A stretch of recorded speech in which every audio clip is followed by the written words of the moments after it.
ब्रह्म मुहूर्त में क्यों उठना चाहिए?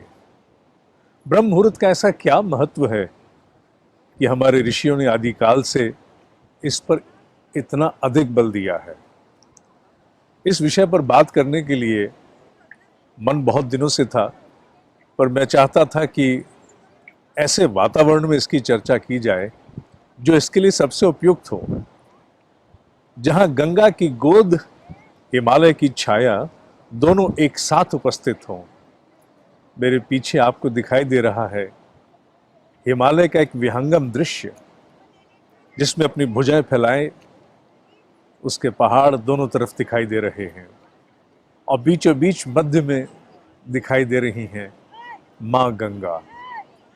इस समय ऋषिकेश में गंगा जी के घाट पर एक विशेष चुने हुए स्थान से इस संबोधन को हम आरंभ कर रहे हैं। ब्रह्म मुहूर्त क्यों महत्वपूर्ण है?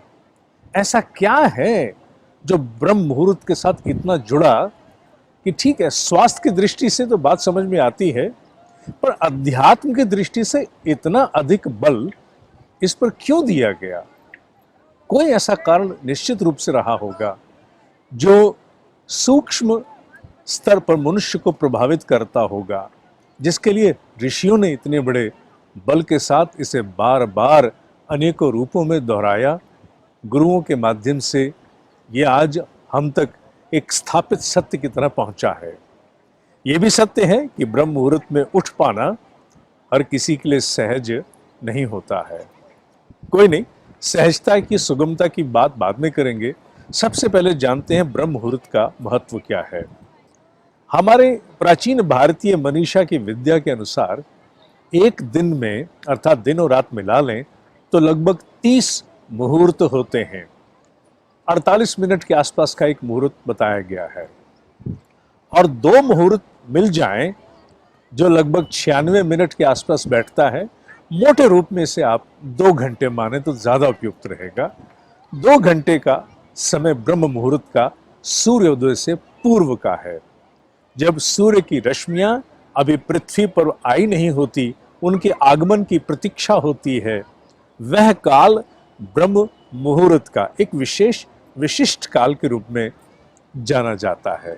स्वास्थ्य की दृष्टि से इसमें क्या महत्व है, ये तो अनेकों बहुत से चिकित्सकों ने अपने शब्दों में बहुत सुंदर प्रकार से व्यक्त किया।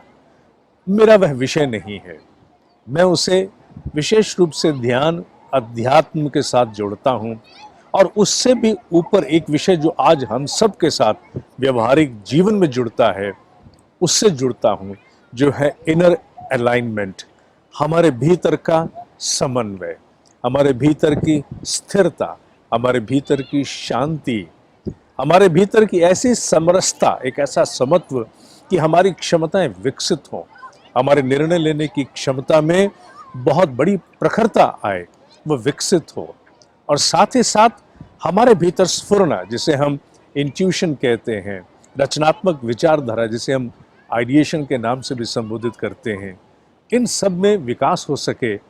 यह पक्ष अत्यधिक महत्वपूर्ण है, जो सामान्य व्यक्ति के जनजीवन को बहुत बड़े स्तरों तक प्रभावित करता है। इंटीग्रेशन, आइडिएशन, इंट्यूशन, अलाइनमेंट, ये अंग्रेजी के सामान्य शब्द हैं जिनके नाते हम लोग इन विषयों के बारे में जानते हैं। ब्रह्म मुहूर्त के समय ये तो बात सत्य है कि द कॉन्शियस माइंड, चेतन मन, उतना सक्रिय नहीं होता, क्योंकि गहरी निद्रा में हम होते हैं। जब उठते भी हैं तो सक्रिय मन निष्क्रिय अवस्था में तो नहीं, लेकिन हाँ, एक आंशिक निष्क्रियता उसमें, इनएक्टिविटी रहती है। ऐसे पलों में वो विचार जो दिन भर में कौंधते रहते हैं, द ब्रेन पॉपिंग मशीन, जिसमें हजारों सैकड़ों की तादाद में विचार आकर के और हमें त्रस्त करके चले जाते हैं, उस अवस्था से हम अनेकों स्तरों पर उस समय मुक्त होते हैं। ऐसे में अगर कोई अभ्यास किया जाए, ऐसे में अगर अपने भीतर उतरने की चेष्टा की जाए, वो आरंभ में भले ही असफल रहे, इससे कोई फर्क नहीं पड़ता, पर निश्चित रूप से उसके सूक्ष्म प्रभाव हमें बहुत बड़े स्तरों तक आकर प्रभावित करके जाते हैं। और ये बात केवल सुनी सुनाई नहीं, व्यक्तिगत अनुभव पर भी आधारित है। ब्रह्म मुहूर्त की बेला में जब हम लोग प्रातः उठते हैं, बहुत से ऋषियों का ये कथन है कि ऐसे समय में सूक्ष्म ऋषियों का देवात्मा हिमालय से एक विशेष प्रसारण आरंभ होता है। ये बात क्योंकि हमारे यहाँ सिद्धों ने कही है और हम लोग ऐसे सत्य अपनी सनातन देव संस्कृति के अंतर्गत ऐसे सत्य को जो हमारे सिद्धों के द्वारा हमें प्रदान किया जाता है उस पर हम अपनी शंका को सर्वप्रथम सामने नहीं लाते। सबसे पहले अनुभव की प्रयोगशाला में उसे ले जाते हैं और व्यक्तिगत आधार पर उसे जानने और जांचने की चेष्टा करते हैं। उसे तत्काल हम केवल अपनी तार्किक बुद्धि के द्वारा उसको निरस्त नहीं करते, क्योंकि तार्किक बुद्धि संशयात्मक होती है, वो मन के आधार पर निश्चयात्मक नहीं संशयात्मक होती है, तत्काल आकर के शंका या कुतर्क उपस्थित करती है। ऐसे में आवश्यक होता है कि आस्था का सहारा लेते हुए ऐसे किसी भी महत्वपूर्ण तथ्य को सबसे पहले हम आधार दें, we allow it to ground. और आधार कैसे दें? मान करके अपना प्रयोग करें। सनातन देव संस्कृति में अध्यात्म प्रयोग का ही नाम है। अपने शरीर को प्रयोगशाला बना करके चेतना के नए नए और बड़े बड़े प्रयोग हमारे ऋषियों ने किए, जिसके कारण चेतना का विज्ञान अध्यात्म हम तक पहुंच पाया है। उसी के आधार पर अगर ऋषियों ने कहा है कि ब्रह्म मुहूर्त में देवात्मा हिमालय से एक विशेष प्रसारण ब्रह्म ऋषियों के द्वारा आरंभ किया जाता है, एक विशेष special broadcast, it initiates, it begins during the moments of Brahma Muhurta, तो आवश्यक है कि उसे सबसे पहले अनुभव की प्रयोगशाला में हम लेकर के चलें, कुछ दिन उसका निर्वाह करें और जानने की चेष्टा करें क्या इस विश्वास की धारा से मेरे व्यक्तिगत सजगता में, मेरी सोच में, मेरे आंतरिक समन्वय में क्या कोई परिवर्तन हुआ, अथवा ये केवल समय और ऊर्जा और ध्यान को व्यर्थ करने वाली प्रक्रिया थी।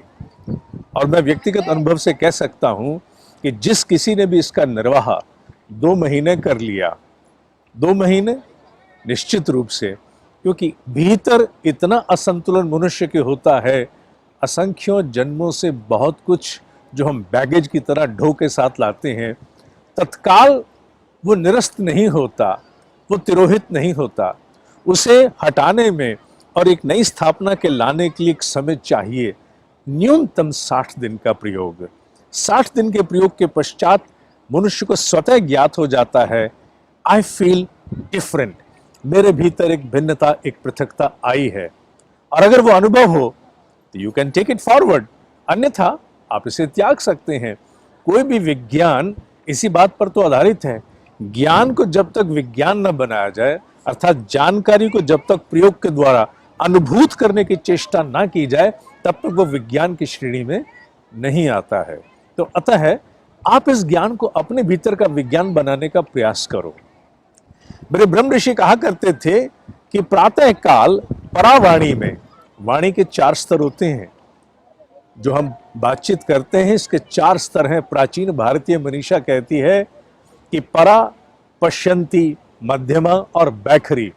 बैखरी वो जो मैं बोल रहा हूं, आप सुन रहे हो, और उसके ऊपर कौन सी है? उसके ऊपर है मध्यमा। मध्यमा अर्थात जो मैंने इंटेंशन के स्तर पर, जो मैंने अपने भीतर एक मर्म निश्चित किया कि मुझे कुछ कहना है, उसके लिए शब्द तलाशे, गूंथे, व्यक्त कर दिए। हालांकि प्रक्रियाएं भीतर उसी प्रकार होती हैं जैसे गूगल में सर्च, भीतर इसका बोध नहीं होता, ये प्रकाश की गति से भीतर हो जाता है। पर सबसे पहले सर्वप्रथम भाषा मध्यमा में आती है और फिर बैखरी में व्यक्त होती है। मध्यमा से भी ऊपर एक स्तर है जिसे हमने पश्यंती के नाम से जाना है, जहां वो कारण जन्मता है कि हाँ मुझे कुछ शब्द ढूंढने चाहिए भाव रूप में। उस भाव रूप में जो अभिव्यक्ति, उसे पश्यंती कहते हैं। और उससे परे का जो स्तर है वो ब्रॉडकास्ट का है, प्रसारण का है। बोले हुए शब्द माइक्रोफोन के द्वारा भी, लाउड स्पीकर के द्वारा थोड़ी ही दूरी तक जा पाते हैं, पर वही शब्द संकेतों में परिवर्तित करके जब हम लोग रेडियो स्टेशन से प्रसारित करते हैं तो परिवर्तित संकेतों के माध्यम से ध्वनि का प्रवाह, प्रसारण कहाँ जाता है, वो आज पूरे विश्व भर में जाने की क्षमता से युक्त हो गया है। उसी प्रकार परावाणी है, पर परावाणी सामान्य लोगों के बूते का कार्य नहीं है। ये केवल ऋषियों का कार्य है। ऋषि अपने भीतर के भाव को, अपने मर्म को संकेतों में परिवर्तित करके और इस प्रकार प्रवाहित कर देते हैं कि वो पूरे विश्व भर में आच्छादित हो जाती हैं। मेरे ब्रह्म ऋषि का ये कहना है कि प्रातः ब्रह्म मुहूर्त की बेला में एक विशेष समय है, जिस समय ऋषियों का युग्म, ऋषियों की संसद देवात्मा हिमालय से एक विशिष्ट प्रकार का प्रसारण करती है और वो सूक्ष्म प्रसारण प्रवाहित होता है पूरे विश्व में। उस समय जो कोई भी सजगता के द्वारा अपने भीतर केवल ये भाव रखता है कि मैं देवात्मा हिमालय का दर्शन कर रहा हूं, मैं ऋषियों के प्रसारण को आत्मसात कर रहा हूं, मैं उसे प्राप्त कर रहा हूं, धारण कर रहा हूं, उसे ना केवल वह प्रसारण भाव और विचार के रूप में प्राप्त होता है, बल्कि साथ साथ ऊर्जा के रूप में भी प्राप्त होता है। प्रकाश में दो कार्य परस्पर रूप से एक साथ होते हैं, the light and the heat. प्रकाश में हम देख भी पाते हैं, उससे ऊष्मा भी प्राप्त करते हैं। उसी प्रकार ऋषियों के प्रसारण से, जो उनकी परावाणी का प्रसारण ब्रह्म मुहूर्त में होता है, दो चीजें एक साथ परस्पर मिलती हैं। ना केवल नए विचार, नई कल्पनाएं, नई धारणाएं, बल्कि साथ साथ एक ऊर्जा भी प्राप्त होती है, जिसे हम ओजस के नाम से, वर्चस के नाम से जानते हैं, जो बाद में जिसकी अभिव्यक्ति फिजिकल डायमेंशन में तेजस के नाम से भी होती है। वो वर्चस, ओजस और तेजस, ये तीन प्रकार की वो ऊर्जा जो मनुष्य में, उसके विचारों में, उसके अंतःकरण में, उसके शरीर में परिलक्षित होती है, यह वो ऊर्जा है जो ऋषियों के प्रसारण में विचारों के साथ साथ गुथ करके आती है। हमें कुछ विशेष नहीं करना होता, हमें तो मात्र उपलब्ध ही रहना होता है। सूर्य का लाभ लेने के लिए सूर्य के समक्ष उपस्थित होना होता है। बाकी कार्य प्रकृति का है, सूर्य का है। सूर्य को मालूम है उसकी कौन सी रश्मियां किस प्रकार से हमें आकर के छुएं, कैसे स्पंदित करें, किस प्रकार का जागरण हमें विकसित करें।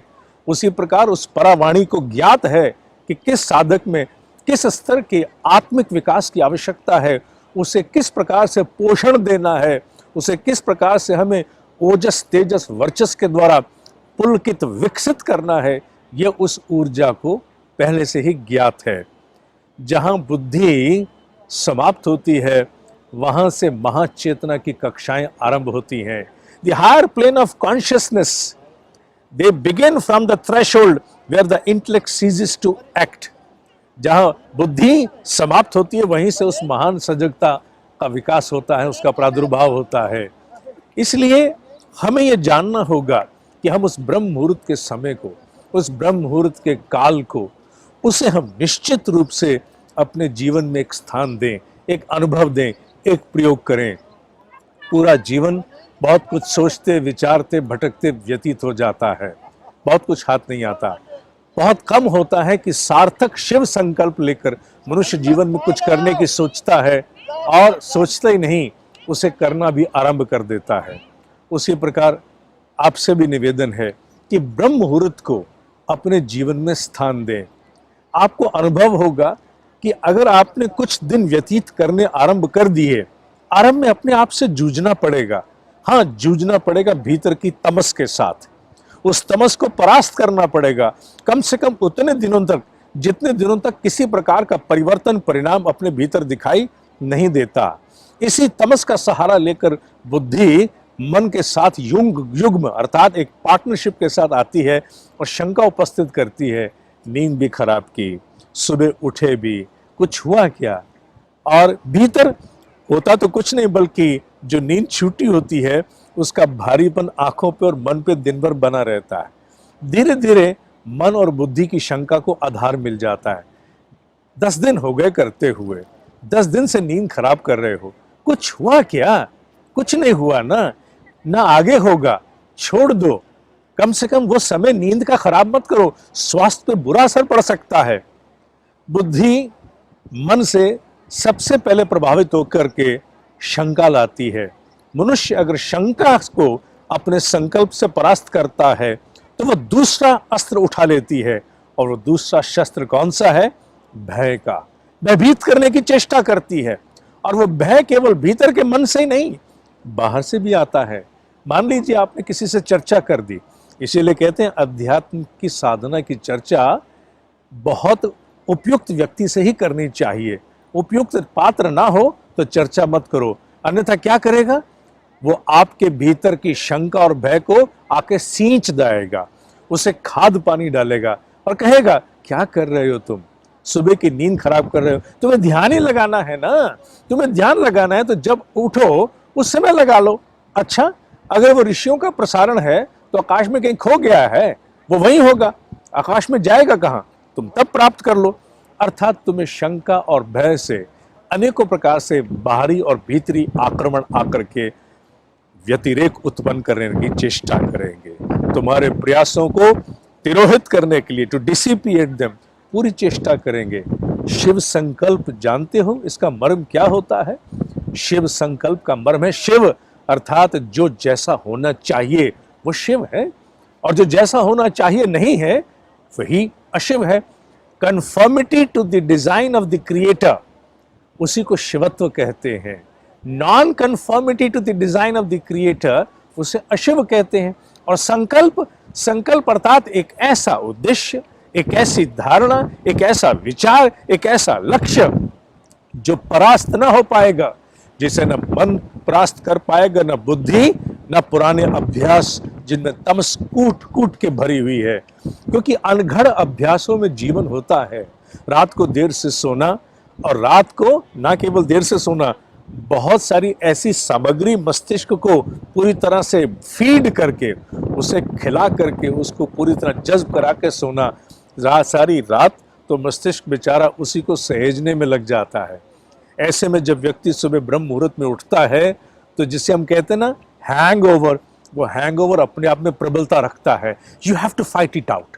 अगर शिव संकल्प का निर्वाह करना है तो तुम्हें उस युद्ध में अपने आप को एक योद्धा की तरह, एक संकल्प की तरह से आगे लाना ही होगा। हाँ, समय रहते उसका प्रभाव, उसका प्रताप, उसकी एनर्जी तुम्हारे भीतर, it gets morphed into you, तुम्हारे भीतर रच पच जाती है, तुम आत्मसात कर लेते हो। फिर वो ऊर्जा आकर के तुम्हारे विचारों में, तुम्हारे दृष्टिकोण में, तुम्हारी प्रायोरिटीज में, तुम्हारी दिनचर्या में, तुम्हें कब क्या खाना नहीं खाना, क्या देखना नहीं देखना, उसको भी धीरे धीरे प्रभावित करती है। क्योंकि you can't compromise the kind of blissful experience of Brahma मुहूर्त। तुम उस आनंद के साथ समझौते के लिए तैयार नहीं हो। फिर तुम सोचते हो यार रात को मुझे बहुत हैवी इनटेक नहीं लेना चाहिए, सुबह दिक्कत होती है। रात को मुझे मूवी देख करके या इस प्रकार का हाई इंटेंस इमोशन वाला सीरियल देखकर नहीं सोना चाहिए, सुबह उठने में दिक्कत होती है। Automatically changes will start coming into you, it happens automatically, this is nature. प्रकृति का सिद्धांत क्या है? मनुष्य हस्तक्षेप छोड़ दे, प्रकृति अपने आप को संतुलित करना जानती है।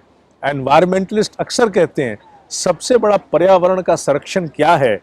मनुष्य हस्तक्षेप छोड़ दे। Nature knows how to balance itself, ecology knows how to balance itself. आदि काल से चलती आ रही है, बिगड़ी कब? जब मनुष्य का हस्तक्षेप आरंभ हुआ। बात बाहर की प्रकृति की हो या तुम्हारे और मेरे भीतर की प्रकृति की, बात एक ही है। हमें कुछ इस प्रकार के अतिक्रमण, द इंट्रूजन्स, इस प्रकार के हस्तक्षेप हमें बंद कराने होंगे, जिसके लिए पहले सोचने की आवश्यकता नहीं है। तुम ब्रह्म मुहूर्त में उठ करके 2 महीने का शिव संकल्प लेकर के निर्वाह करना आरंभ करो। आरंभ करो, आरंभ करोगे तो पाओगे कि तुम्हारे भीतर स्वतः ही परिवर्तन होने आरंभ हो गए हैं। तुम अपनी इच्छा से ना सही, अपने संकल्प की सेवा में उसकी इच्छा से बहुत कुछ करना आरंभ कर दोगे। ये विचार केवल विचार न रहे, ये भाव केवल भाव न रहे, एक सशक्त सदृढ़ संकल्प बन के इसका निर्वाह हो, यह आवश्यक है। प्रातः के संकल्प में उठने के पश्चात करना क्या है, ये भी साथ में महत्वपूर्ण है, ताकि आप अपने आप को उपलब्ध करा सकें, भीतर के समन्वय के लिए आप उपस्थित हो सकें, ऋषियों के उस सूक्ष्म प्रवाह और प्रसारण को आत्मसात करने के लिए उपस्थित हो सकें, ये भी उतना ही महत्वपूर्ण है। इसके लिए आपको प्रातः उठना और उठ करके आपकी सहायता के लिए लगभग 37 मिनट का एक ध्यान प्रतिदिन प्रातः हमारे YouTube चैनल गीता ऑनलाइन पर कराया जाता है। ये प्रातः 4 बजे से आरंभ होता है, आरंभ होकर के 4:37 तक चलता है। उसके उपरांत इसे हम लोग 7 बजे तक वहाँ चैनल पर रखते हैं, फिर उसे निष्क्रिय कर देते हैं, प्राइवेट करते हैं, इसलिए ताकि लोग ये ना समझें कि दिन भर कभी भी उठ के किया जा सकता है। लाभ तो इसका ब्रह्म मुहूर्त में ही करने का है। उसमें और क्या क्या करना है, जिन्हें इसमें रुचि हो और जो अपने आप को ब्रह्म मुहूर्त में उठने के लिए साधना चाहते हो, those who are not able to get और कम अंडर द डिसिप्लिन, उनके लिए एक व्यवस्था हमने कर रखी है जिसमें हम उनको 2 महीने मॉनिटर करते हैं। अगर आप मॉनिटरिंग में जाना चाहते हैं तो आपको एक पुस्तक प्राप्त करनी है, मैजिक मोमेंट्स। मैजिक मोमेंट्स, चमत्कारिक पल। उन्हें उस पुस्तक को प्राप्त करते ही आपका उस मॉनिटरिंग प्रोग्राम में अपने आप रजिस्ट्रेशन हो जाता है, आपकी ईमेल और आपका नाम हमारे पास आ जाता है। उसके पश्चात आपको सूचना दी जाती है, आप जानकारी प्राप्त करते हैं और साथ ही साथ अनेकों अन्य प्रकार के लेख भी आपको समय समय पर उपलब्ध कराए जाते हैं, जिनसे आप अपने आप को पोषित करें और ऐसे लोग जो समान विचारधारा वाले ब्रह्म मुहूर्त के प्रवाह का लाभ लेना चाहते हैं वो जुड़ सकें। ब्रह्म मुहूर्त में जो ऋषियों का तेज अपने भीतर हम धारण करते हैं, कुछ समय के पश्चात हमें ज्ञात नहीं होता मनुष्य अपने विषय में जानता क्या है। अपने विषय मनुष्य कुछ नहीं जानता। सबसे अनपढ़ी पुस्तक इस पृथ्वी पर कोई है तो मनुष्य स्वयं है। मनुष्य स्वयं सबसे बड़ी अनपढ़ी पुस्तक है। मनुष्य की सजगता कितने अंशों में कहां तक प्रवाहित है, इसकी कल्पना भी मनुष्य को नहीं है। जैसे जैसे हम इस प्रकार की साधना के अंतर्गत आते हैं, ऋषियों का प्रताप प्रकाश हमारे भीतर आत्मसात होता है। कुछ ही दिनों के उपरांत बहुत कुछ जो जीवन की विषमताओं से, समस्याओं से, अभाव, अज्ञान और अशक्ति से जुड़ा हुआ था, उस पर नए विचार आने आरंभ हो जाते हैं। ऐसा लगता है ये मैंने सोचा, मुझे थॉट आया, मैं ऐसे करूं, ये परिवर्तन करूं, इससे संपर्क करूं, ये बदलाव लाऊं। हाँ, होता तो वो आप ही के भीतर से है, पर आप अकेले नहीं होते हो। ब्रह्म मुहूर्त में ऋषियों के सानिध्य और उनसे अपना युग्म बनाने के उपरांत यू आर नॉट अलोन, आप अकेले नहीं होते। आपके साथ एक बहुत सशक्त, एक बहुत प्रखर, बहुत प्रभावशाली एक समुदाय जुड़ जाता है, जो सूक्ष्म जगत का है, जो कारण जगत का है। वो आकर के निश्चित रूप में आपको आपके अनुरूप, आपके आत्म उत्कर्ष के अनुरूप, आपके आत्म विकास के लिए, the self growth, the personal growth, उसकी अनुरूपता में आपको मार्गदर्शन देना आरंभ कर देते हैं। लगता यही है, मैंने सोचा, मुझे विचार आया, मुझे कल्पना आई इत्यादि, संयोग बैठ गया। पर सच तो ये है, इस पूरी सृष्टि में एक्सीडेंट्स के लिए स्थान नहीं है। सब कुछ पूर्ण नियोजित होता है। हम बहुत कुछ जान समझ भले पाएं या ना पाएं। हेलीकॉप्टर ऊपर जा रहा है जो अनुमोदन कर रहा है कि आकाश प्रभावित करता है, आकाश प्रभावित करता है, आकाश का सूक्ष्म प्रभावित करता है, इसमें कोई संदेह नहीं है। ब्रह्म मुहूर्त के ध्यान के उपरांत मनुष्य अपने भीतर शारीरिक स्तर पर जो परिवर्तन अनुभव करेगा, स्ट्रेस इत्यादि जैसी समस्याएं कैसे कब गायब हो गई, उससे जुड़े हुए रोग, दोष, आदि व्याधि कब कैसे समाप्त हो गए, इसका भी आसानी से बोध नहीं होता। पर होता उन्हीं को है जिनके अभ्यास में वो आया है, जिन्होंने शिव संकल्प के निर्वाह की चेष्टा पूरी तन्मयता के साथ की है। हाँ, मैजिक मूवमेंट के माध्यम से जिनका अभ्यास नहीं बन पाया, जो अभी तमस के अंतर्गत ग्रसे हैं, जो किसी न किसी रूप में पीड़ा तो है, तड़प तो है, एक चीज तो है भीतर, एक वेदना तो है भीतर, वो टीस रह रह के कहती है कि मुझे करना है, कर नहीं पाता। वो जो हैंड होल्डिंग है, हाथ पकड़ना है, वो हाथ पकड़ने का कार्य एक ग्रोथ कोच की भांति, एक स्पिरिचुअल कोच की भांति वो करता है, और वो निश्चित रूप से होगा। मैजिक मूवमेंट के माध्यम से जुड़कर ब्रह्म मुहूर्त की साधना में आपको जुड़ना है और देखना है कि ऋषियों के सूक्ष्म प्रभाव का, प्रातः काल की साधना का आपके सभी डायमेंशंस पर, your physical dimension, your mental dimension and with in your deep internal, internal कौन सा, I won't say spiritual dimension, वो तो परे है, उसमें कितना बड़ा परिवर्तन आता है। करके देखो, आओ जुड़ो।